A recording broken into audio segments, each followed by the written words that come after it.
వారికున్న పాజిటివ్స్ ఏంటి? వారికున్న నెగెటివ్స్ ఏంటి?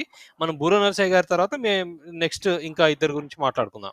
పాజిటివ్ గురించి వచ్చేస్తే తను మనము తెలుసుకున్న గ్రౌండ్‌లో తెలుసుకున్నది తిరుగుతున్నప్పుడు అబ్జర్వ్ చేసింది ఏంటంటే, తన వే ఆఫ్ అప్రోచింగ్ మృదు స్వభావి, హెల్పింగ్ నేచర్ ఉంటది. డాక్టర్‌గా ఉన్నప్పుడు ఆయన వృత్తి ఏందంటే డాక్టర్ బేసికల్‌గా. ఒక మంచి పేరున్న డాక్టర్ అని కూడా అందరూ చాలా మందికి తెలుసనమాట అది. అదొకటి. అండ్ పాజిటివ్ ఇన్నిటికంటే కూడా పాజిటివ్ ఏందంటే దేశం మొత్తం మోడీ వేవ్ నడుస్తుంది. ఓకే. సో భువనగిరిలో ఎవరిని కదిలించినా మోడీ అనే మూవ్‌మెంట్ అయితే ఉన్నది.